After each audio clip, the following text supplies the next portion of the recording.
여러분은 종종 어떻게 하면 글을 잘 쓸 수 있는가? 이런 질문을 하기도 합니다.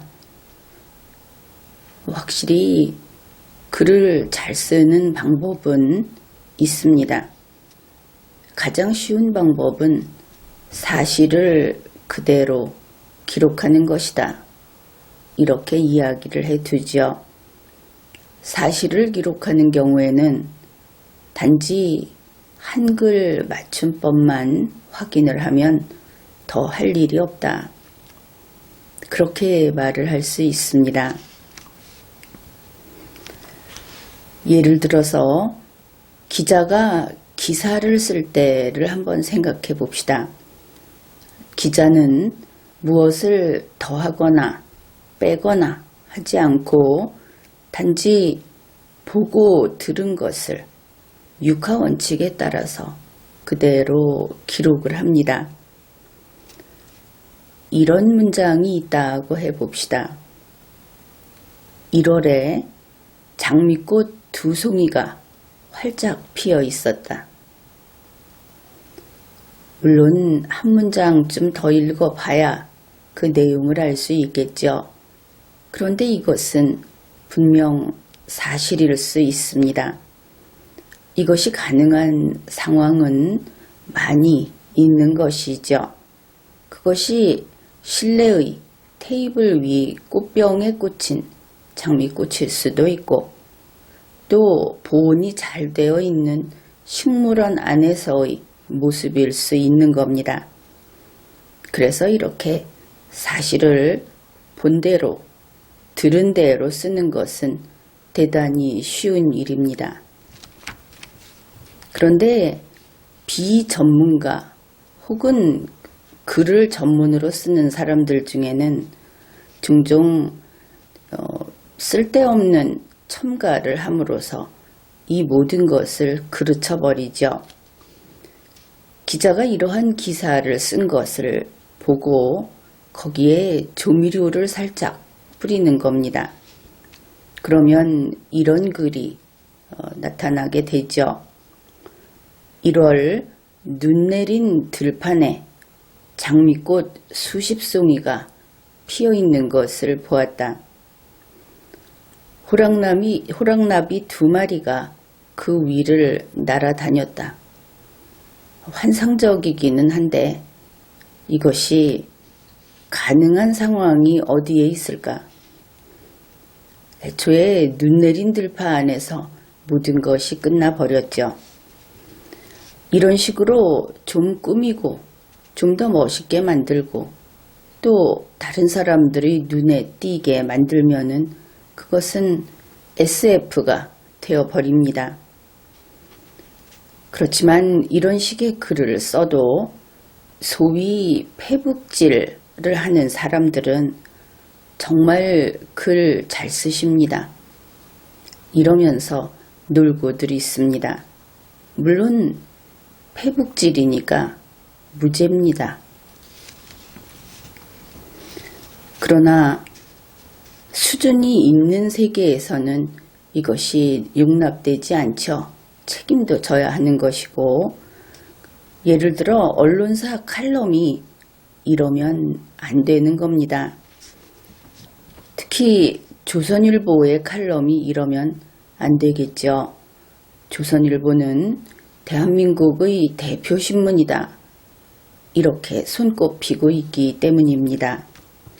그래서 이번에는 조선일보의 칼럼 한 편을 분석해 보기로 합시다. 여러분도 대단히 흥미로운 그런 과정이 될 것이고 일종의 탐정 노릇을 하는 것처럼 그런 면도 있을 겁니다. 이것은 글을 분석하는 것이기도 하니까 우선은 글을 읽는 법, 이런 기법이 좀 더 수준이 높아질 것이고 또 하나는 이것을 참고해서 본인들의 글을 쓸 때 그때 이것을 참고하게 되고 이런 실수를 한다든지 하지 않는다면 이렇게 쓰면 사람들이 바로 이와 같은 내용으로 이해하는구나 하는 독자의 마음도 이해하게 되고 그렇게 되겠죠. 이번 분석은 일단은 조선일보라고 하는 1등 언론, 그곳에서 글을 선택하는 안목, 왜냐하면 조선일보에 글을 쓰는 그런 사람들, 그들의 글은 조선일보가 선택했다, 이렇게 봐야 하겠죠. 이 정도면은 실력이 있다, 이 정도면 우리의 얼굴로 손색이 없다, 이렇게 선택을 한 것이기 때문에 결국 글의 수준은 조선일보의 안목을 보여준다, 이렇게 말할 수 있습니다. 이번에 조선일보는 과연 어느 정도의 잣대를 가지고 있는가, 그것도 함께 밝혀보기로 하죠. 그런데 한 가지 먼저 여러분에게 요청을 할 사항이 있습니다. 실제로 이것은 공인이 아닌 사인이 쓴 글입니다. 우리는 조선일보를 보고 있지만 이 종이신문을 들추다 보면은 온갖 글들이 있죠. 법적으로는 조선일보에 실린 글은 조선일보의 글입니다. 그래서 우리는 마음 놓고 비판을 할 수도 있는데, 그러나 글을 쓴 사람의 마음은 다르지 않겠습니까? 내가 쓴 글이다, 그렇게 생각을 할 것이고, 그 글이 낱낱이 비판을 받게 되면 자기에 대한 공격으로 그렇게 오해를 할 수도 있는 겁니다. 그래서 이 글을 쓴 사람이 누구인가 하는 데 대한 호기심은 접어두기로 합시다. 그가 누구인지 찾지 말라 하는 뜻입니다.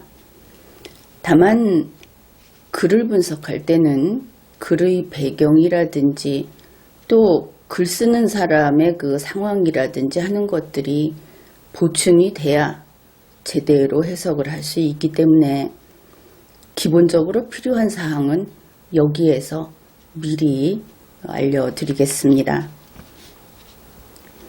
이 글을 쓴 사람은 2020년 현재 만 57세의 여성입니다. 나이를 밝히는 것은 앞으로 우리가 볼 문장을 이해할 때 이것이 하나의 기준이 되기 때문에 밝히는 겁니다.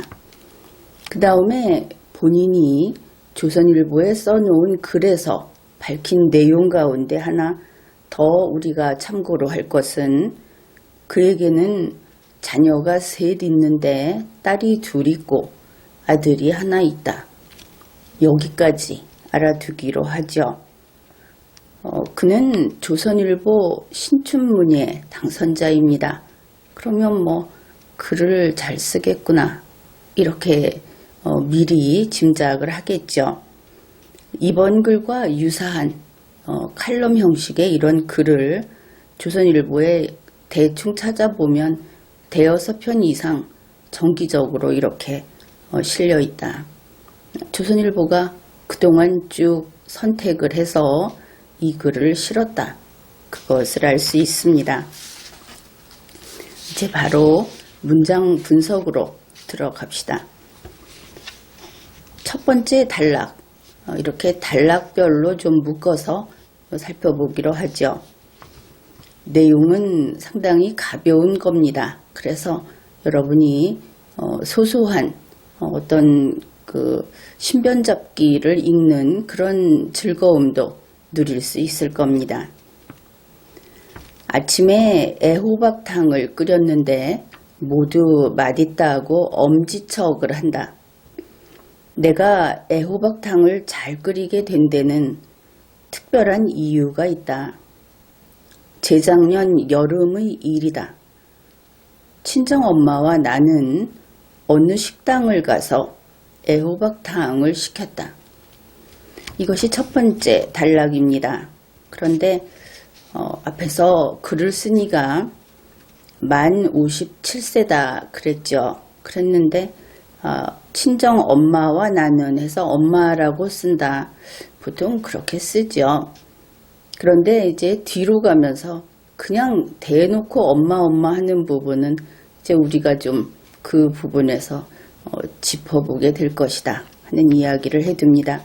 먼저 문법적인 것을 이야기하겠습니다. 어느 식당을 가서 애호박탕을 시켰다. 여기에서 틀린 부분이 있죠.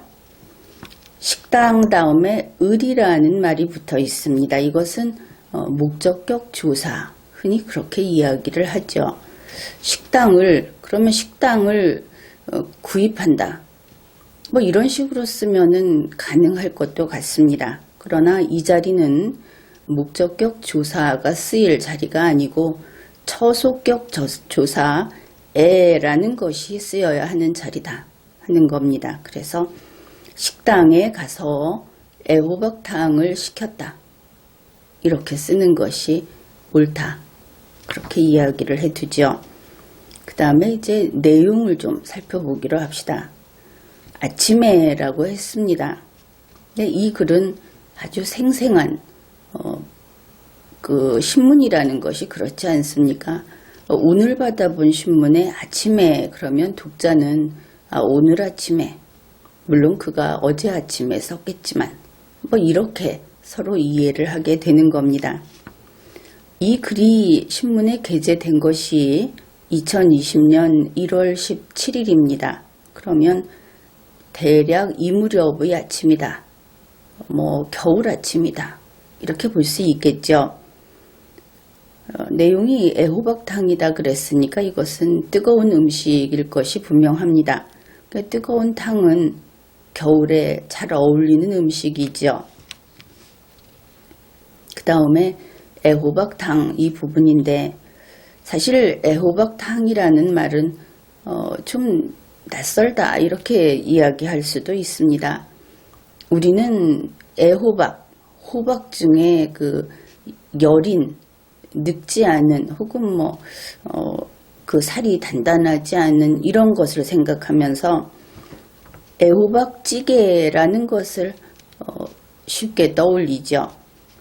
특히 서울 경기 지역 같은 경우에는 이런 애호박 요리를 물을 좀 적게 넣고 흔히 물을 자작자작하게 붓는다 하는 그런 식으로 한 요리가 많습니다. 그러니까 보통 탕 이러면 솥에다 물을 가득 붓고 거기에다가 그 주재료를 넣는 이런 것을 생각하는데 호박을 가지고 그렇게 하는 것은 좀 흔하지는 않다. 요즘에는 별별 음식이 다 있기는 합니다. 그래서 이 애호박탕이라고 하는 것은 이렇게 이해를 해보면 되겠습니다. 찌개보다는 물이 좀 더 많이 들어간 그런 음식으로 보인다. 이러면 되겠죠. 어떻든 애호박탕은 이렇게 물을 좀 넉넉히 넣고 끓인 그래서 뜨끈뜨끈한 음식이다. 그런데 여름에 먹었다고 했죠. 여름에 뜨거운 호박탕을 먹었다. 뭐 안 될 것은 없다 그렇게 보입니다. 아무튼 여름에 뜨거운 음식을 먹었다. 이렇게 우리가 기억을 해두죠. 그 다음에 이제 엄지척이라는 게 나오는데 사실은 나는 이 표현을 썩 좋아하지 않습니다. 호들갑스럽기도 하고 또 품위가 없다고 할까. 다른 사람에게 이 엄지척은 사전을 찾아보면 이렇습니다.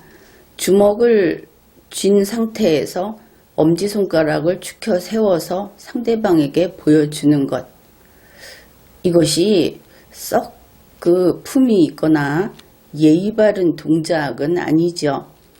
스포츠를 즐기는 곳이라든지 혹은 그냥 아무 그 격이 없이 특히 아이들이 할 만한 동작이다.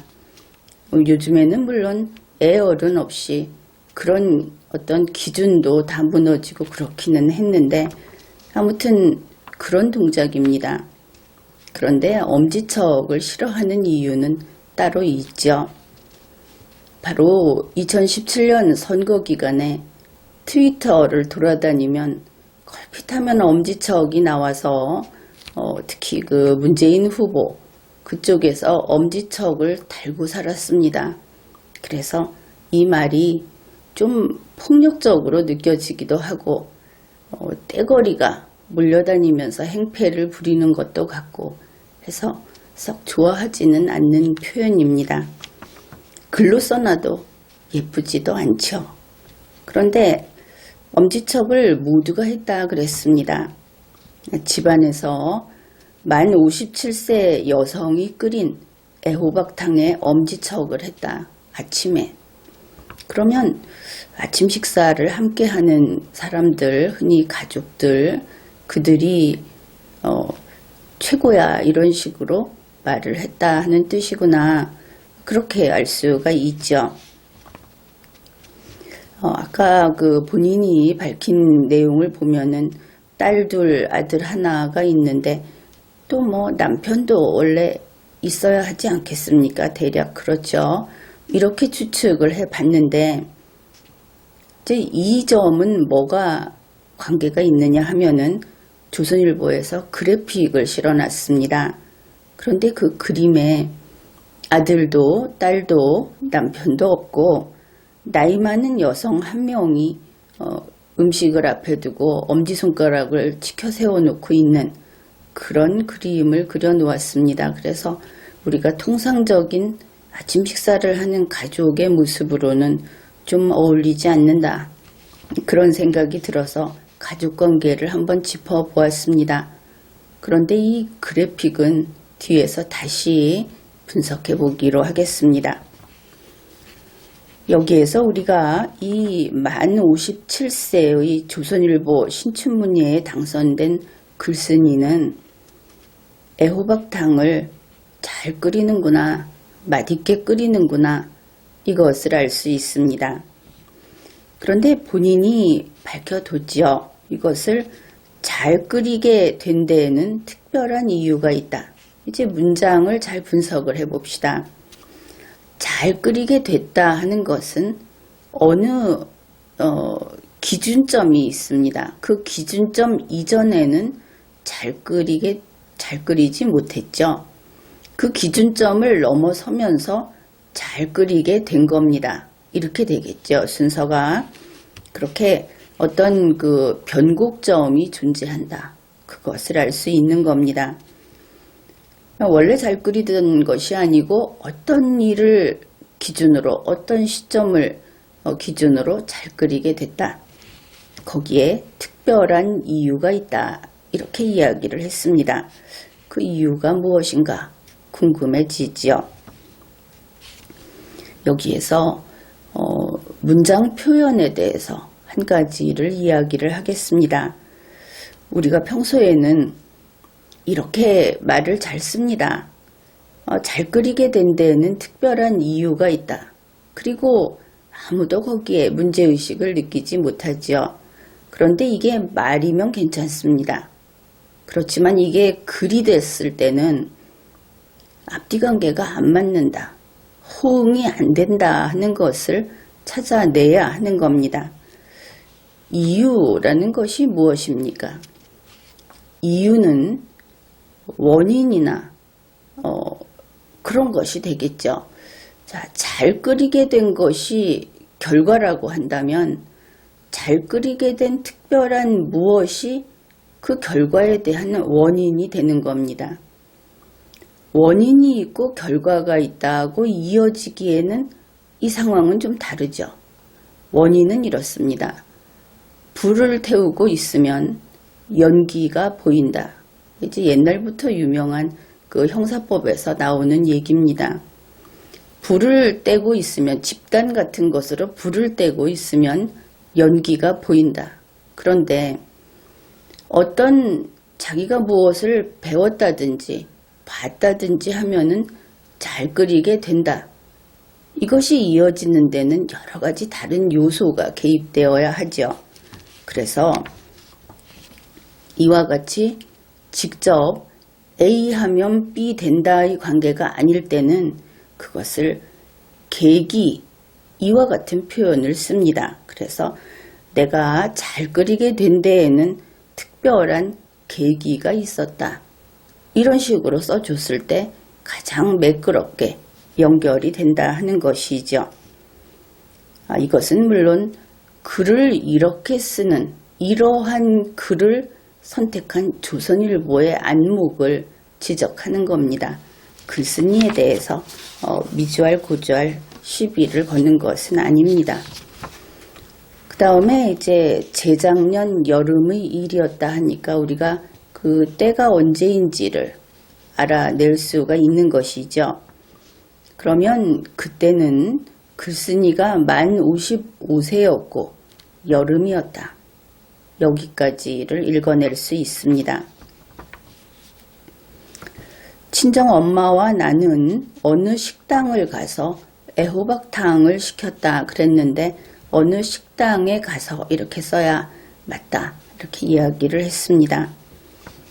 친정엄마와 나라는 여기에 나타나는 등장인물 두 사람을 우리가 한번 그 모습을 그려보기로 합시다. 딸이 만 55세니까 친정엄마는 좀 젊게 잡아도 한 20살 차이는 나지 않겠습니까? 그러면 대략 만 75세인 여성과 만 55세인 여성 두 사람이 식당에 갔다. 그렇게 되죠. 그 다음에 어느 식당에 가서 이랬습니다. 어느 식당. 이 어느라는 말은 막연하게 여러 식당 중에 하나를 가리키는 겁니다. 그렇죠. 특정하지 않는다 이런 표현을 쓰는데 어떤 특별한 개성도 없고 또 상호명도 없고 또 그렇게 할 필요도 없고 그래서 이 어느 식당이라고 하는 것은 이전에 가보았던 곳은 아닙니다. 그렇게 되죠. 왜냐하면 이전에 가보았던 곳은 이미 어느 정도 특정이 되어 버리기 때문에 그런 것입니다. 같은 뜻에서 단골집도 아닌 겁니다. 결국 그 식당은 처음 갔다. 그것을 알 수 있는 것이죠. 여기에서 또 하나 두 사람이 주문한 메뉴가 동일한 애호박탕이었다. 그것도 알 수 있습니다. 여기까지가 이제 처음 분위기가 이렇다 하는 것들이었고 이제는 두 번째 단락을 보기로 합시다. 즉 그 안에서 벌어지는 일을 설명하고 있습니다. 그런데 밀려드는 손님들로 인해 밥은 생각보다 늦어지고 있었다. 웬일인지 종업원도 없이 아주머니 혼자 땀을 뻘뻘 흘리는 모습을 보니 재촉할 수도 없어서 마냥 기다리고 있었는데 엄마가 나더러 일 좀 도와드려라 하셨다. 이 글 쓰는 시점은 2020년입니다. 글 쓰는 이는 이때 만 57세 여성이죠. 그리고 조선일보 칼럼입니다. 여기에서 엄마 하는 것은 이상하죠. 엄마가 나더러 일 좀 도와드려라. 이것은 보통 아이들의 엄마가 아이에게 어떤 일을 시킬 때 그럴 때 이렇게 쓰게 되지 않을까. 그렇게 좀 보이는 면이 있습니다. 내용을 보기로 하죠. 손님들이 밀려들었다 그랬습니다. 손님이 많았구나. 그것을 알 수 있죠. 참고로 요 뒤에서 글쓴이가 밝혔는데 이때가 점심시간, 점심때라고 밝혔습니다. 점심시간은 식당에 손님이 많은 때가 맞죠. 한창 바쁜 때였구나. 그것을 알 수 있습니다. 그 다음에 밥이 늦어지고 있다 이렇게 이야기를 했는데 이 밥이라고 하는 것은 만들어지는 게 늦어질 수도 있고 또 이 손님들의 상으로 테이블로 갖고 오는 게 늦어질 수도 있습니다. 그런데 여기에서 내용을 보게 되면 음식을 이미 다 만들어 놨는데 음식은 쌓여 있는데 그것을 서빙할 사람이 없어서 갖고 오는데 늦어졌다. 그런 뜻이 아니다 하는 것을 알 수 있습니다. 그래서 여기에서 밥이 늦어진다 하는 것은 음식이 빨리 만들어지지 못하고 있다. 주문이 밀렸다. 이 정도로 이해를 하면 되겠습니다. 그러면은 이 표현에서 우리가 읽어낼 수 있는 것들이 좀 있죠. 손님이 많은 것은 이 집이 소문난 맛집이어서 그런 것은 아니겠다. 이렇게 추측을 할 수 있습니다. 원래 식당이라는 것이 그 규모가 뻔하지 않습니까? 식당 주인은 우리 집에 손님이 많이 와서 만석이 되면은 어느 정도이고, 그러면 내가 어떻게 그것을 감당하고 음식을 준비하기 위해서는 재료를 어느 정도 확보해야 하고, 손질을 해놓을 것은 해놓아야 하고 하는 것들을 대개 계획을 해놓고 있죠. 그래서 이렇게 손님이 좀 많이 온다고 해서 그 음식을 해대지 못한다고 하면은 그건 식당 주인 탓입니다. 능력이 안 되는 것이죠. 능력이 안 되는 주인이 있는 식당은 그렇게 음식을 잘하지도 못하고 손님이 맛있다 해서 찾아들지도 않고, 그렇기 때문에 맛집은 아닌 것 같다. 이렇게 이야기를 했습니다. 한 번은 서울 중구 필동에 있는 그 식당을 간 적이 있는데, 이 식당 하는 사람들의 그 능력이 얼마나 대단한가 하는 것을 거기에서 실감을 했습니다. 그때도 바쁜 점심시간이었는데 가스레인지 그 불 나오는 구멍이 이렇게 달려있는 거 있죠. 그거를 쫙 늘어놨는데 한 12개 늘어났습니다. 거기에 그 불마다 다 뚝배기를 올려놓고, 그리고는 뚝배기 올리는 시간이 달랐을 거 아닙니까? 그 때 맞춰서 넣어야 될 거를 다 챙겨서 넣는 겁니다. 더 넣어야 될 거, 덜 넣어도 될 거, 그것까지 구분을 해가면서. 그런데 그것을 아주 여유 있게 끓이고 있었습니다. 그뿐 아니라 국자를 들고 첫 번째 뚝배기, 두 번째 뚝배기 이런 식으로 1, 2, 3, 4 순서대로 맛까지 확인을 하면서 끓이는 것을 보았습니다. 그렇게 끓인 다음에 서빙까지도 혼자서 다 해치웠습니다. 그러니 그 정도는 돼야 노련한 식당 주인이다. 이렇게 이야기를 할 수 있겠죠. 글쓴이는 웬일인지 종업원도 없이 이런 말을 했습니다.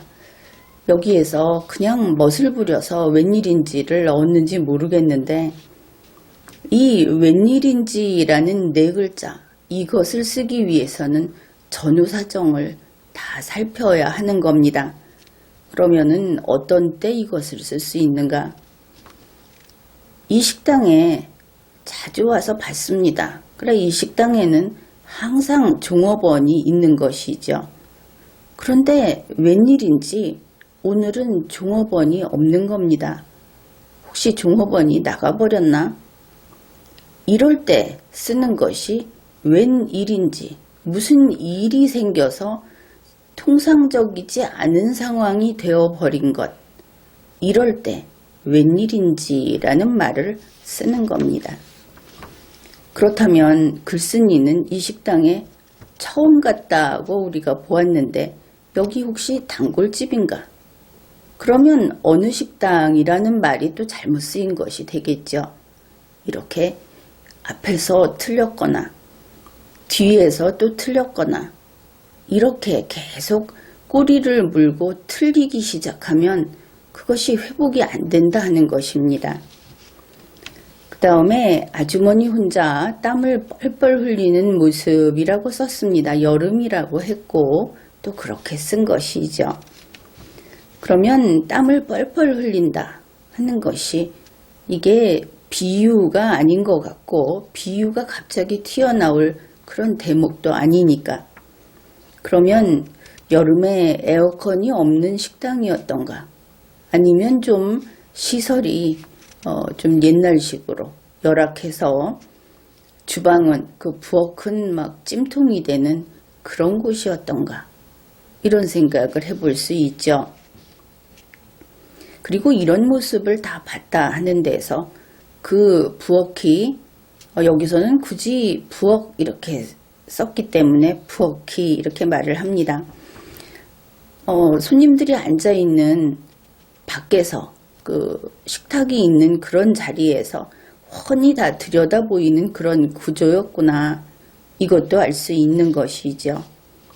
또 하나 아주머니라는 말을 계속 통일해서 쓰고 있는데 당시 만 55세 여성이 아주머니라고 부른다면 그 식당 주인은 이 글쓴이보다 더 연배가 위였을까 아래였을까 여러분이 다양하게 그런 추측을 해볼 수 있겠죠. 이런 것은 좋은 생각거리다. 그렇게 말을 할 수 있습니다. 그 다음에 글쓴이는 마냥 기다리고 있었다. 이렇게 말을 했습니다. 식당에 가서 손님이 아주 많은 점심시간에 만약에 늦어져서 한 10분 기다렸다. 그러면 이렇게 말하지는 않겠죠. 그러면은 좀 호들갑을 떠는 것이 됩니다. 아마도 마냥 기다렸다고 하는 것은 적어도 20분 이상은 기다렸다. 이렇게 봐야 할 것 같습니다. 그 다음에 엄마가 나더러 일 좀 도와드려라. 이렇게 했다고 했죠. 그러면은 일은 부엌에 들어가서 음식을 만드는 일을 도와라. 이것이 가능할 겁니다. 왜냐하면은 음식 만들어 대는 것이 지금 쫓기고 밀리고 이렇다고 했으니까. 그 다음에 그 사이에 음식이 다 만들어졌다고 한다면은 손님에게 서빙하는 그 음식을 나르는 그 일을 도와드려라. 이렇게 했다. 둘 중에 어느 쪽인가? 이렇게 우리가 좀 나눠볼 수가 있는 겁니다. 결국 이 말의 뜻은 만 75세 정도의 여자가 이제 어머니 쪽이 되겠죠. 만 55세인 여자에게 이쪽이 이제 딸이 됩니다. 생판 모르는 처음 간 식당에서 손님인데 가서 식당 일을 도와주라고 지시를 한 것이다. 이렇게 됩니다. 사실 이 대목에서 독자들은 상당수가 깜짝 놀랐을 겁니다. 아, 특이하구나. 이렇게 생각을 했겠죠. 보통은 이런 장면을 우리가 어디서 봅니까?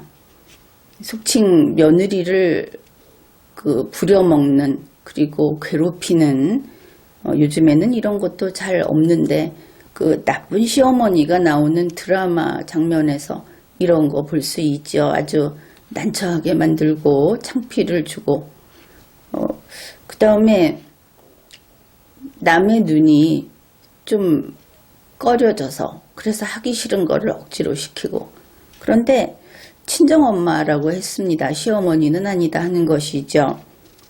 그러면 친정엄마 쪽은 괜찮은가? 나쁜 계모가 나오는 드라마에선 또 이런 장면이 있을 수도 있습니다. 그런데 만 55세 된 여자가 나쁜 계모, 나쁜 시어머니에게 이렇게 당할 것인가? 그것도 맞지는 않죠. 그런데 우리가 이 글쓴이 만 55세인 딸, 이 사람이 자기 자신에 대해서 알려준 정보를 좀 살펴볼 필요가 있습니다. 이제 조금 더 보면은 본인이 이 이야기를 하는데 이때 이 여자 손님 글쓴이는 분홍색 원피스를 입고 있었다고 합니다. 그리고 그는 신춘문예에 도전 중인 글 쓰는 사람인 것이죠. 바로 다음 해에 신춘문예에 당선이 됩니다. 이제 그런 사람이 가서 그 어머니가 식당 일을 도와라 이렇게 지시를 했다는 것이죠. 이 식당은 단골집이 아닙니다. 어느 식당인 것이죠. 그러니 식당 주인과 아는 사이도 아니다. 우리는 그렇게 판단을 하게 됩니다. 그러면 이 어머니의 심적 상태는 무엇일까?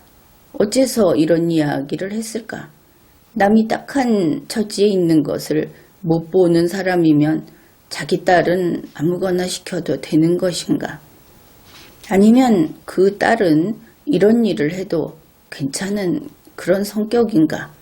이런 것들도 생각해 볼 수 있고, 혹시 글쓴이의 어머니가 바로 이 같은 이런 식당, 이런 업종에서 일하는 사람이어서 남의 일처럼 느껴지지 않고 그래서 이런 말을 한 것인가? 그것 또한 생각해 볼 수가 있는 겁니다. 어떻든 일반적인 이 도시에 사는 그런 가정에서는 나오기 힘든 특이한 사례다. 그런 생각이 듭니다. 이제 세 번째 단락입니다. 조금 낯설었지만 부엌으로 가서 제가 도와드릴까요? 하니 의외로 네, 좀 도와주세요 했다. 그때부터 나는 팔을 걷고 쟁반을 나르기 시작했다. 소주 주세요 하면은 소주를, 컵 좀 주세요 하면 컵을 갖다 주었다. 이 모든 표현들이 여러분이 소설을 본다든지 했을 때, 드라마를 본다든지 했을 때 많이 본 비슷한 그런 서술 내용이다 하는 생각은 할 겁니다. 이제 내용을 살펴보기로 합시다. 조금 낯설었지만 부엌으로 가서. 그런데 식당 손님이 주인하고 알지도 못하는 그 분홍색 원피스를 입은 그런 손님이 남의 식당 부엌에 들어가는 일이 그게 낯선 일입니까? 그건 특이한 일이고 이상한 일이고 당사자 입장에서는 망설여지는 일이 될 수 있다. 그렇지 낯선 일은 아니겠죠.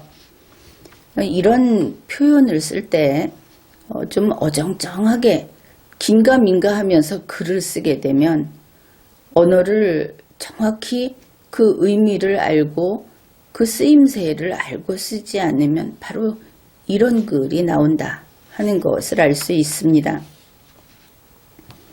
그 다음에 좀 흥미로운 내용이 있습니다. 나는 팔을 걷고 쟁반을 나르기 시작했다. 보통 어떤 일을 열심히 할 때는 그 옷소매를 접어 올리고 팔을 걷어 붙이고 일을 한다. 우리가 참 흔하게 접하는 그런 장면이죠. 우선 쟁반을 나르기 시작했다 했으니까 이것부터 보기로 하죠. 이때쯤 음식 만드는 것은 다 됐구나. 그렇겠죠. 쟁반에 음식을 담았을 테니까. 여기에서 한 가지 더 우리가 분류를 해 둡시다. 지금 이 글쓴이는 손님입니다. 그 식당의 첫 번째 손님은 아닌 것이죠. 아무튼 이 글쓴이가 점심 식사 때 그 점심시간에 식당에 들어갔을 때는 이 사람보다 먼저 온 손님이 있고 그 다음에 이 사람이 기다릴 때 밀려 들어온 손님이 있다. 이것을 알 수 있습니다. 그러면 음식은 주문한 순서대로 갖다 주게 되어 있죠. 그렇다면 누구에게 음식을 갖다 주었는가 하는 것은 우리가 판단하기가 쉽습니다. 글쓴이보다 먼저 온 사람에게 일단 갖다 줬을 것이다. 그렇게 되겠죠. 그런데 이 글쓴이는 분명히 음식을 주문하면서 번호표가 있을 겁니다. 그 순서가 있을 겁니다. 자기보다 먼저 온 사람들에게 친절을 베풀어서 음식을 날라다 줬습니다. 자기들이 먹어야 될 순서가 있겠죠. 그런데 자기들이 먹어야 될 순서를 포기하고 자기보다 나중에 온 사람들, 그 밀려 들어온 사람들에게도 계속 음식을 날라줬다. 그러면은 이 집은 메뉴가 하나밖에 없는 것인가? 그래도 된다면, 왜냐하면 주문 내용이 제각각일 거 아닙니까? 그러면은 아무튼 나중에 온 사람에게도 음식을 서빙을 했다. 그러면 좀 이상하죠. 여기서 밝혀주지는 않고 있는데 아무튼 우리는 이렇게 나눠서 의문을 정리해 두기로 합시다. 그 다음에 이제 앞부분입니다. 나는 팔을 걷고 라는 부분인데 그런데 이때가 여름입니다. 식당 주인이 땀을 펄펄 흘리는 여름입니다. 그리고 이 글쓴이의 그 고향은 여수 그쪽이라고 하고 또 활동 근거지도 대략 광주쯤인 것으로 글을 보면 그렇습니다. 그러면 우리나라에서 남쪽이죠. 어떻든 남쪽의 여름입니다. 그런데 팔을 걷었다는 것은 옷소매가 길었다, 긴팔 옷을 입었다 이렇게 되겠죠. 입고 있던 분홍 원피스가 긴팔 원피스였다. 그런 뜻입니다. 반팔을 또 걷어 올리는 짓을 하지는 않겠죠. 그러면은 긴팔 원피스를 입었다. 그 여름 중에서도 아주 여름의 초입인 6월쯤이었는가 그런 생각도 해볼 수 있습니다. 그 다음에 소주 주세요 하면 소주를 갖다 줬다 그랬는데 바쁜 점심시간에 손님이 밀려드는 그런 점심시간 식당에서 소주도 마시는구나. 이 부분입니다. 물론 별사람 다 있죠. 마실 수 있을 겁니다. 그런데 소주를 마셨다고 하면은 또 우리도 여러 가지 추론을 해볼 수 있죠. 소주를 마시는 손님은 술안주가 될 만한 매운탕 같은 것 그런 것을 주문하지 않았을까? 그 물만 많은 그런 호박탕을 주문을 했을까? 이런 궁금증도 생기고 어떻든 그 식당은 술을 판다. 술안주도 판다. 그리고 애호박탕도 판다. 이렇게 우리가 이해를 하면 되겠습니다. 그렇다면 애호박탕 그리고 분홍 원피스 나중에 나오는 그 여러 가지 매력적인 그 서정적인 그런 느낌이 나는 그런 묘사들을 다 뒤엎고 여기는 그냥 털털한 막 식당이 아니었을까 그런 생각이 듭니다. 정갈하고 고즈넉한 그런 곳은 아니었던 것 같다. 이렇게 분위기가 점점 이렇게 정리가 되는 것이죠. 이제 네 번째 단락입니다. 이 주인공이 글쓴이가 활약하는 내용이 들어 있습니다. 서툰 모습으로 달려다니는 분홍 원피스 차림의 내 모습이 아무래도 이상했나 보다. 다른 손님이 자꾸 나를 쳐다보았다. 사실은 저도 손님인데 아주머니 혼자 바빠 보여서 도와드리는 거예요. 그제야 고개를 끄덕이면서 조금 놀라는 눈치였다. 이 문장만 보면 우리는 자꾸만 글쓴이를 한 20대 혹은 그보다 조금 더 어린 이런 여자로 떠올리게 됩니다. 문장이 그렇게 괴리감을 느끼게 한다 하는 것이죠. 서툰 모습 그랬습니다.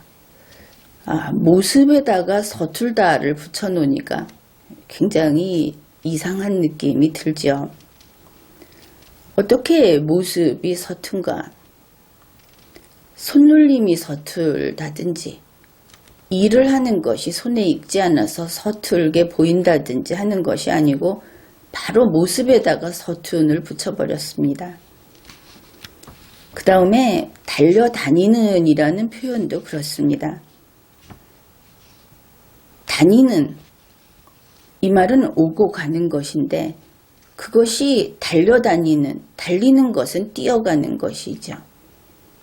그러면 뛰어다니는이 아니고 달려다니는은 또 뭔가 아마도 이때의 상황을 짐작컨대 바쁘게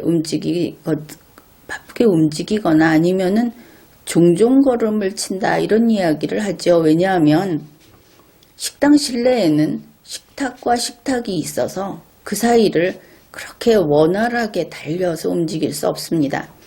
그러니까 몸은 그렇게 흔들지 않고 발만 빠르게 움직이는 것이죠. 그것을 우리말로 종종 걸음친다 이렇게 표현을 합니다. 달려다닌다는 말은 신기한 말이다. 이렇게 이야기를 해야 하겠습니다. 말은 이렇게 하는데 우리 글은 그 법칙이 있습니다. 그 쓰임새가 정해져 있습니다. 마음대로 만들면 안 되는 것이죠. 그 다음에 분홍 원피스 차림의 내 모습이 이상했나 보다. 참 이상했을 것 같습니다. 한번 그 상황을 생각해 보십시오. 만 55세인 여성이 여름에 그 긴팔 분홍색 원피스를 입고 그 다음에 애들이 셋이나 있는 그런 주부인데 그럼 사람들이 보기에도 살림에 익숙할 연배다 이렇게 느끼겠죠. 그런데 일하는 게 극히 서툰 겁니다. 비록 식당의 일이지만 결국은 상 차리고 이런 거 아닙니까? 음식 만드는 것도 아니고. 그런데 뭐 숟가락 놓는 게 서툴었는지 그릇 만지는 것이 서툴었는지 뭐 그랬던 모양입니다. 바로 이런 이상한 상황이었다. 보는 사람이 이상했을 법도 하다. 그렇게 느껴집니다. 그 다음에 서빙 받는 손님이 자기가 이제 이렇게 도와주는 거다 하고 설명을 하니까 고개를 끄덕이면서 놀랐다 이렇게 썼습니다.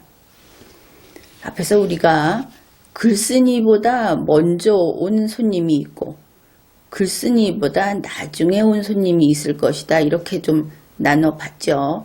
이해의 편의를 위해서. 그러면 글쓴이보다 먼저 온 손님한테 먼저 서빙을 했을 것이다. 그것이 맞죠. 그런데 한번 생각을 해봅시다. 글쓴이보다 먼저 온 손님이 와서 기다렸습니다.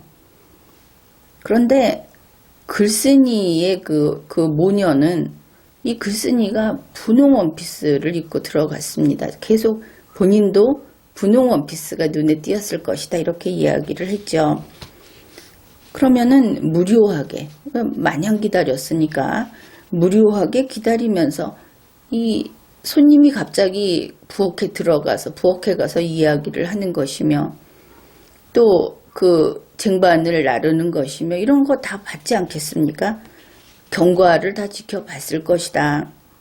더구나 그 부엌이 밖에서 훤히 들여다보이는 그런 구조인데 그러니까 아무 일도 모른다는 듯이 자기가 설명을 해서 비로소 놀라면서 고개를 끄덕였다 하는 것은 이 경우에 맞지 않죠. 그 다음에 이제 글쓴이보다 나중에 온 사람들한테 자기 순서는 포기하고 나중 온 사람들에게 서빙을 했다 그러면은 자기들이 먹을 글쓴이 그 모녀가 주문한 음식은 이미 주문이 들어갔는데 취소를 했다는 얘기인가? 아니면 자기네가 주문한 것을 다음 사람한테 줘도 될 정도로 단품만 파는 집이었던가? 단품만 파는데 그거 먹으면서 소주 마셨던가? 이렇게 이제 그 소위 발이 걸리는 대목이 상당히 많이 있습니다. 이제 그 부분은 그렇다 치고 자기보다 나중에 온 손님에게 서빙을 했다고 하면 이 사람은 지금 나이든 어머니를 모시고 가지 않았습니까? 그런데 자기 어머니를 굶겨둔 것이죠. 물론 어머니가 시켜서 하는 일이기는 하지만 거기까지 원하지는 않을 것이다 싶지 않습니까? 이 글쓴이 모녀는 아직 점심 식사도 못했습니다. 그러면서 계속 서빙을 하면서 이 사람 입장에서는 만 75세 뭐 적어도 그 이상 그런 그 어머니를 굶겨두고 좋은 일을 하고 있었다 하는 것이죠.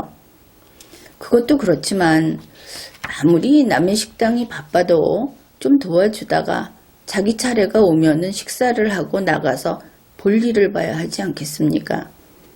그런데 이 모녀는 다른 볼일은 없었던 모양입니다. 거기서 그렇게 마냥 시간을 지체하고 있었으니까 남들을 위해서 자기들 스케줄이라든지 자기들의 일정을 다 뒤로 밀어버린 것이죠. 아마 뒤에는 할 일이 없었던 모양이다. 이렇게 생각해 볼 수도 있습니다. 그래서 이것이 자기들보다 먼저 온 사람들한테만 했다고 해도 설명이 좀 안 맞고, 나중에 온 사람들한테까지도 계속 그 서빙을 해주고 있었다고 하면 굉장히 이상하고 그렇게 되어 버리죠. 그런데 이제 보니까 나중에 온 사람한테도 계속 했던 것으로 이 내용이 그렇게 전개가 됩니다. 이제 보게 되면은. 그래서 글쓴이 모녀가 식사를 한 것은 이렇게 손님이 밀려오고 바쁜 점심시간이 다 지나가 버린 그 뒤에, 점심시간이 대략 뭐 1시간 정도 되지 않습니까? 그래서 그게 다 끝난 다음에 식사를 했다 하는 것을 알 수 있습니다. 그것은 이제 지금부터 또 확인이 가능합니다. 이번에는 5번째 단락입니다. 내가 애호박탕을 잘 끓이게 된 것은 그날 아주머니가 나를 위해 특별히 더 맛있게 끓여주겠다 하셔서 옆에서 유심히 보고 배운 덕분이다.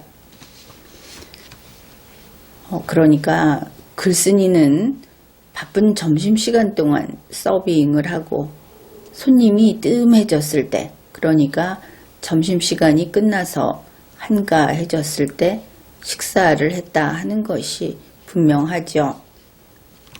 왜냐하면 식당 주인이 글쓴이 모녀를 위해서 특별한 애호박탕을 끓여줬다.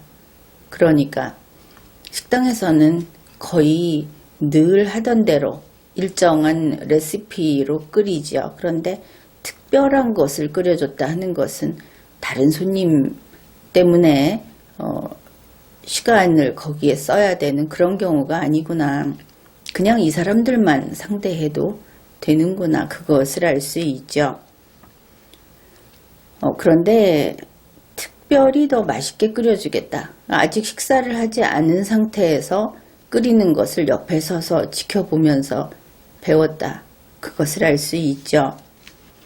그런데 옆에서 보고, 한번 보고 나서 그 다음에 애호박탕을 잘 끓이는 그런 솜씨가 좋아졌다.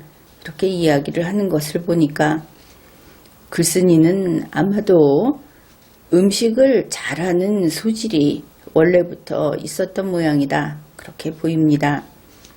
이 음식이라고 하는 것이 옆에서 보고 배운다고 해서 바로 배울 수 있는 것이 아니고, 더구나 옆에서 배웠다고 해서 아주 맛있는 그런 음식을 만들어낼 수 있는 것도 아니죠.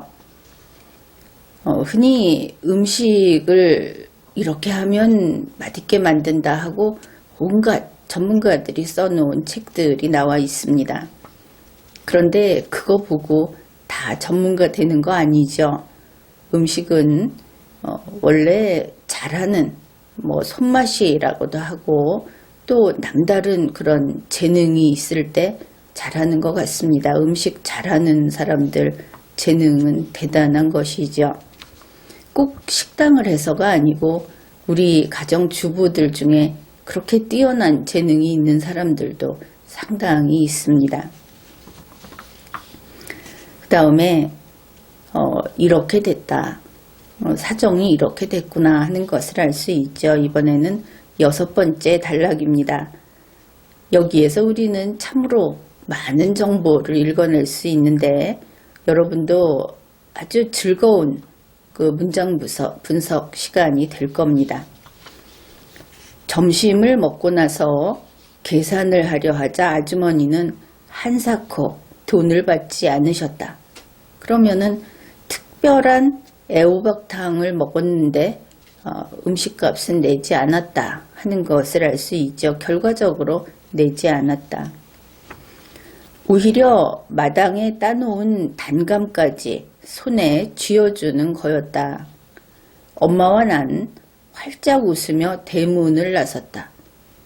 아무래도 자꾸 엄마 하는 것이 거슬립니다. 보통 엄마라고 얘기할 수는 있는데 이 신문사 칼럼을 쓰면서 계속 엄마라고 쓰면은 글을 읽는 사람이 이 글쓴이를 좀 어리거나 적어도 청년 중에서 어린 청년 쪽으로 이렇게 이미지가 형성이 되니까 글쓴이로서는 내용 파악을 하면서 내용을 좀 다르게 그렇게 파악을 하게 되죠.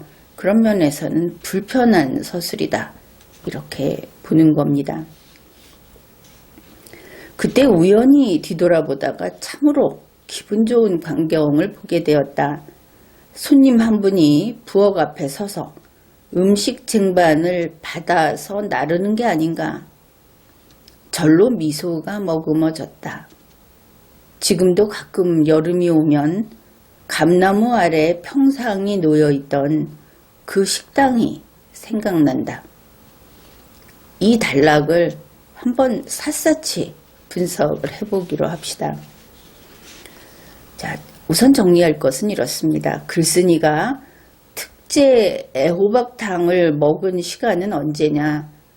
점심시간이 지난 뒤 한가한 시간이다. 그래서 손님의 발길이 뚝 끊긴 그런 때였을 것이다 생각을 한 게 특제 애호박탕을 끓여줬으니까 이렇게 되죠. 주인은 음식값을 받지 않았다. 뭐 이런 일들을 우리가 알 수 있습니다.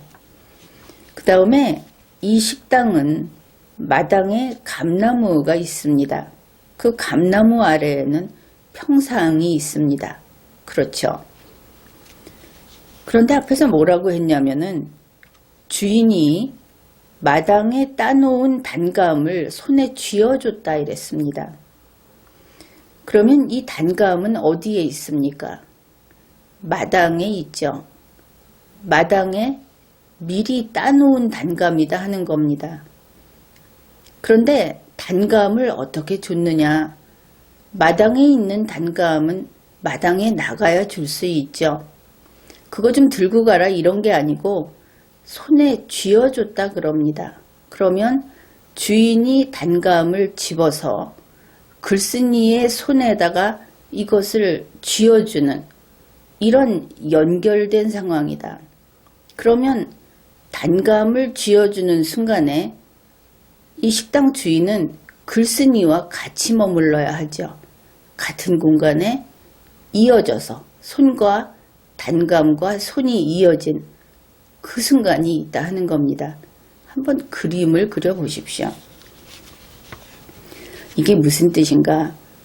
식당에서 부엌에 있어야 할, 앞에 손님이 있다면은 부엌에 있어야 할 그런 주인이 손님이 뜸한 시간이라고 우리가 봤는데 특제 애호박탕을 만들어서 줍니다. 이 사람들한테 돈을 안 받고 마당까지 나왔다는 것은 최소한 3명이 마당에 나와버렸다 이렇게 되겠죠. 주인이 부엌에서 마당까지 나왔습니다. 이 글쓴이 모녀도 나왔습니다. 그러면 현재 부엌은 비어 있습니다. 종업원이 없으니까 아무도 없습니다. 식당에 일단 아무도 없다고 봐야 하겠죠. 왜냐하면 여기 음식을 기다리는 손님이 있는데 음식을 하다 두고 쫓아 나옵니까? 대단한 그 친척도 집안 사람도 아닌데 그냥 손님인데, 그러면은 음식을 기다리는 손님이 있으면은 주인은 식당을 비워놓고 나오지 못합니다. 어떻든 이제 이렇게 생각을 해보는 것이죠. 예외적인 상황은 있을 수 있습니다. 그래서 아마도 음식을 기다리면서 지금 주방 쪽을 보고 있는 이 손님은 없을 거다. 또 부엌에 지금 음식을 불을 켜서 끓이는 중에 그것을 내버려 두고 아무도 없는데 나오면 안 되겠죠. 아마 그것도 아닐 것이다. 이렇게 생각을 할 수 있습니다. 그러니 부엌을 비워뒀다, 식당을 비워뒀다. 3사람은 전부 마당에 나와 있다. 이렇게 되죠. 이제 그런 상황에서 단감을 손에 쥐어줘서 글쓴이가 활짝 웃으면서 대문을 나섰다. 대문을 나서는 바로 그때 이 동시입니다.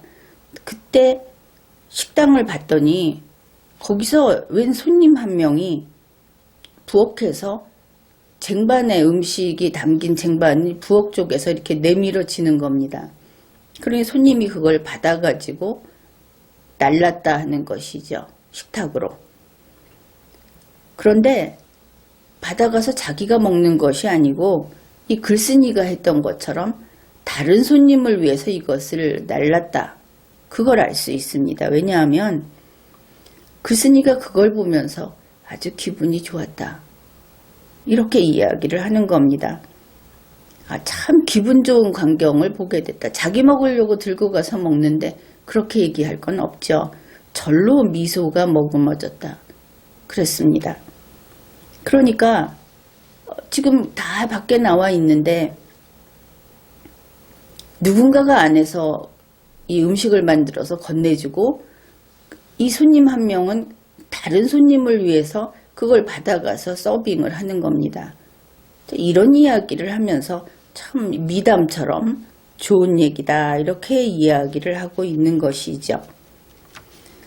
우선 이제 그 전에 그 글쓴이가 활짝 웃으면서 대문을 나섰다 하는 이 나섰다라는 표현도 짚어보고 가기로 합시다. 식당이 있고 마당이 있고 감나무가 있고 대문이 있습니다. 대문을 나섰는데 식당 내부가 보일 것인가? 그 부엌에서 이걸 받아가는 것이 보일 것인가? 보일 수도는 있습니다. 이 식당이 아주 크고 또 건물이 좀 지대가 높아서 대문 쪽에서 보면은 또 눈이 대단히 좋아서 이렇게 상황을 실수 없이 명확히 볼 수도 있습니다. 그런데 그게 아니고 아마도 대문을 향했다. 그때 뒤를 돌아다 봤다. 이쪽이 좀 더 현실성이 있지 않는가. 그냥 그렇게 생각을 해봤습니다. 이제 이 시간의 문제, 공간의 문제를 다시 확인해 보기로 합시다. 식당 주인이 이 모녀하고 같이 마당에 나와서 따놓은 단감을 손에 쥐어줬습니다. 그 글쓴이 모녀가 대문을 이렇게 웃으면서 나서는 바로 그때. 그러면은 그때 돌아다 보니까 음식을 받아갔다고 했죠. 그러면은 이 식당 주인이 어떻게 했다는 뜻이냐면 손에 감을 쥐어주고는 불이 나게 식당 안으로 들어가서 거의 순간이동하듯이 들어가서 왜냐하면 그전엔 끓이던 음식이 없었으니까 손님의 음식 주문을 받고 부엌에 들어가서 그 음식을 만들고 그리고 그걸 쟁반에 담아서 내놔야 하는 것이죠. 근데 손님이 2명 이상 있는 겁니다. 그렇게 돼야 되겠죠. 그 2명 이상 있는데 어떨 때 손님이 나서서 이 음식을 서빙을 해줍니까? 주인 대신에. 특별히 친분이 있는 경우도 되겠지만 너무나 오래 기다리고 일손이 부족하다, 바쁘다 싶을 때 그래야 되겠죠. 그러면 손님이 많다는 얘기가 될 겁니다. 일손이 바쁜 그런 때니까. 손님이 바쁘지도 않은데 그 음식 쟁반을 받아서 다른 손님에게 서빙했다. 그거 보니까 흐뭇하다. 이러면은 굉장히 이상한 억지 미담이 되겠죠. 그런데 이거 물리법칙상 납득이 안 되는 그런 장면입니다. 우선 손님의 문제가 그렇습니다. 서빙하는 손님이 있고 서빙 받는 손님이 있고 이 서빙하는 손님이 자원봉사를 해야 될 정도로 음식 주문이 밀려 있었다.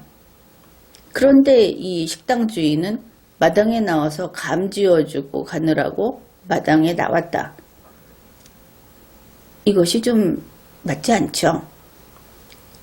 그 다음에 밖에서 있다가 들어간 사람이 그 많은 사람의 음식을 주문을 받았고 이 사람들이 지루하게 기다리고 여기 식당에 종업원이 없어서 주인이 바빠서 이걸 빨리 못 해주는구나 하고 나와서 서빙까지 해주는 그런 입장이다.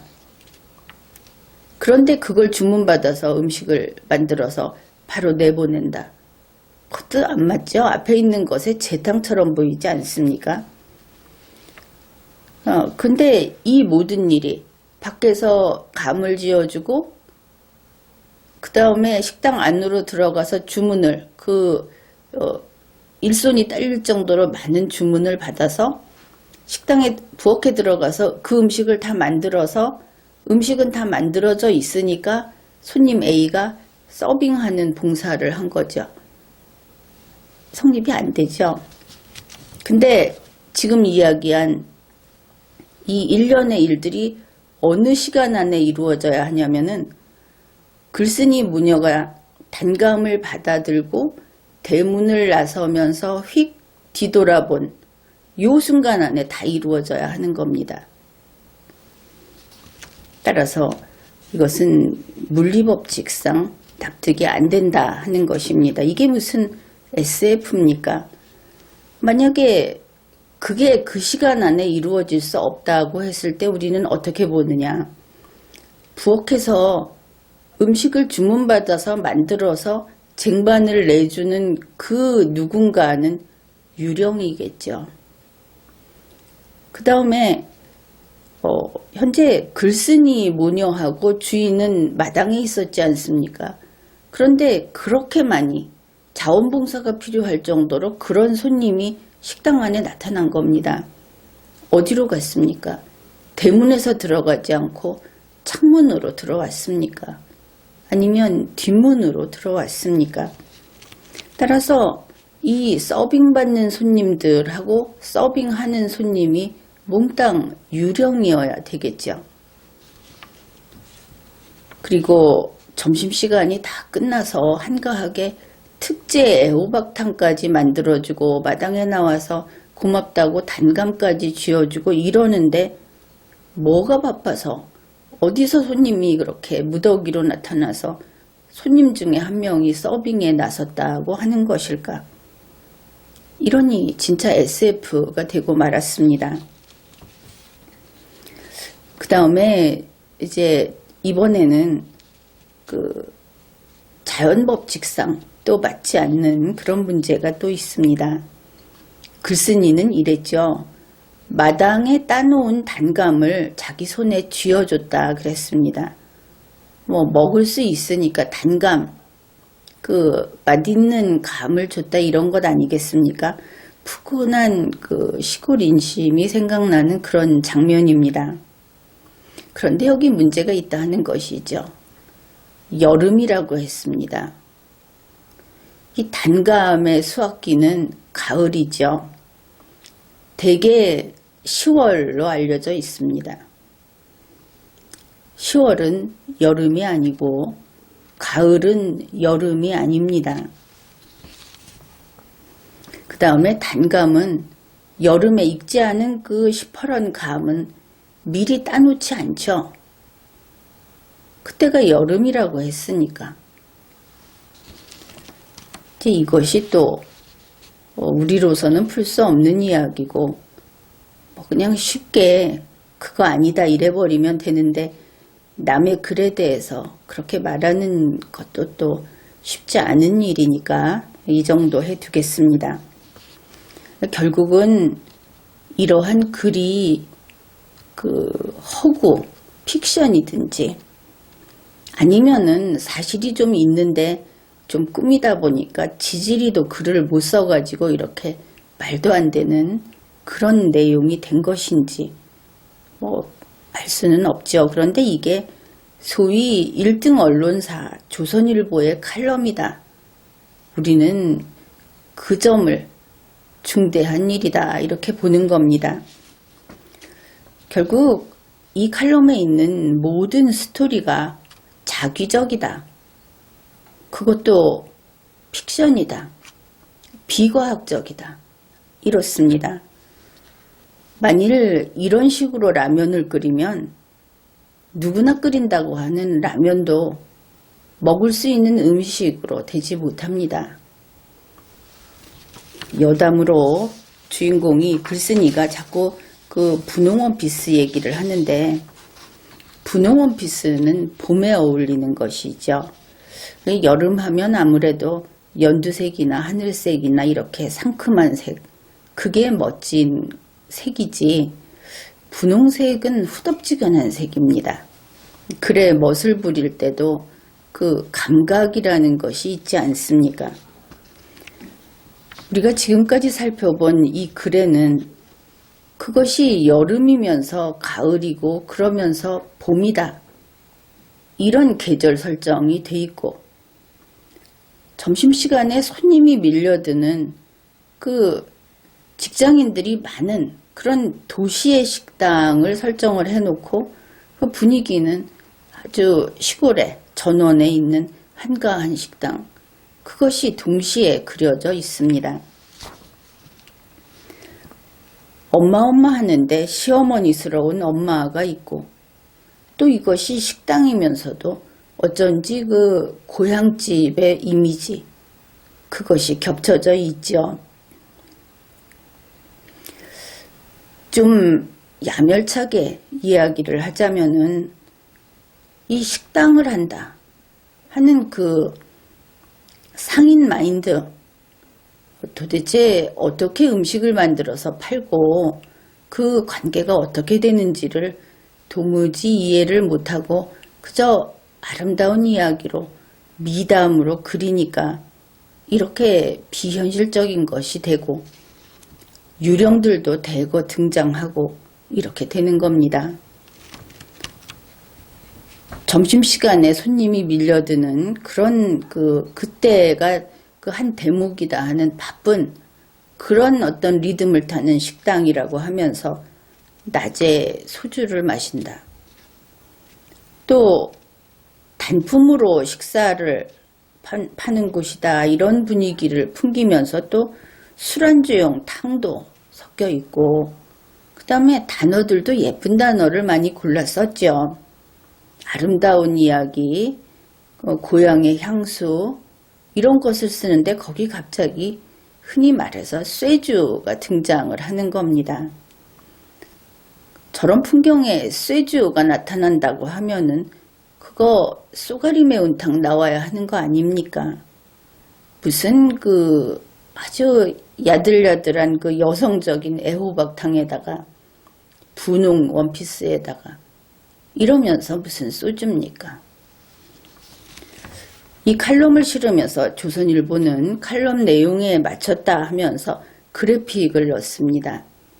그래픽에 보면은 식탁 앞에 나이든 여성이 혼자 그 숟가락을 들고 이렇게 밥그릇, 음식 그릇을 놓고는 왼쪽 손을 들어서 엄지손가락을 세워가지고 아주 크게 엄지손가락을 척하고 내미는 그런 그림이 있고 그 옆에 머리를 길게 늘어뜨린 그리고 두 손을 앞에 모으고 앞치마를 두르고 서 있는 그리고 상체를 앞쪽으로 기울여서 공손한 자세로 서 있는 이런 그래픽을 그렸습니다. 아마도 앞치마를 두르고 서 있는 사람을 글쓴이라고 그린 것 같은데 이 글쓴이는 한 20대 정도로 보입니다. 문제는 그의 자세인 것이죠. 서 있는 자세가 식당 종업원의 자세입니다. 그런데 이 엄지척을 받았다는 것은 집에서 받았다고 하죠. 글에 그렇게 나와 있지 않습니까? 그러면 이상하다. 설령 이것이 그 종업원의 자세로 그렸다고 한다면은 앞치마까지 두르고 이렇게 도와줬다면 그러면 이거는 그냥 도와준 게 아니고 아르바이트였나 혹은 예약된 그 봉사 프로그램으로 가서 봉사활동을 한 것인가 이렇게 볼 수도 있고 그게 아니고 집에서 일했다 그러면은 그 엄마라고 부르는 친정엄마가 아침 식사를 같이 하는구나. 모두라고 했는데 엄마 한 명만 그렸구나. 이런 여러 가지 그 안 맞는 부분이 있습니다. 어떻든 이렇게 두 손 모으고 공손하게 서서 상체를 굽히고 먹는 것을 지켜보는 그런 글쓴이, 그렇다면 이런 글쓴이는 이 사람이 친정엄마가 아니고 시어머니여야 맞지 않는가? 그래픽이 그런 것들을 보여주고 있습니다. 그런데 이 글쓴이가 이 식당에 갔을 때 만 55세였습니다. 이 글을 쓸 때에는 만 57세인 것이죠. 그래서 조선일보의 그래픽도 글과 관계없이 그래픽을 그리고 글도 또 이렇고, 그래서 도대체 조선일보 무슨 정신으로 글을 선택하고 무슨 정신으로 이런 그래픽을 넣는 거냐, 이렇게 이야기를 할 수밖에 없습니다. 그래서 우리가 읽어봤던 그런 요소들, 글 속에서 우리가 얼마나 정보를 읽어낼 수 있는가 하는 것은 각자의 능력에 따라서 굉장히 차이가 많이 납니다. 전문가가 읽으면, 내가 종종 그런 얘기를 하는데, 어떤 글을 좀 봐달라고 했을 때 그 글에 몇 명이 그 글을 손을 봤는지, 글을 손보는 사람이 성별이 뭐고 취향이 뭐고 연령대가 어떻고 하는 것까지도 사실은 글이 좀 길면 다 읽어낼 수가 있습니다. 여러분도 글을 주의 깊게 살펴보면은 그냥 쓱 읽어버릴 때보다는 훨씬 많은 정보를 찾아낼 수 있을 겁니다. 이제 마지막으로 정리를 하죠. 글을 잘 쓰려면, 그것도 쉽게 잘 쓰려면 정직하면 됩니다. 그 다음에 사실에 충실하면 되는 것이죠. 글을 쓸 때 너무 꾸미지 말라 하는 겁니다.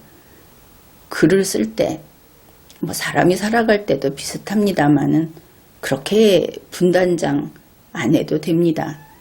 진지하게, 정직하게 삶에 자기가 전면으로 부딪혀서 살아가면은 그게 가장 센 거고 가장 그 수준 높은 거고 그런 것이죠.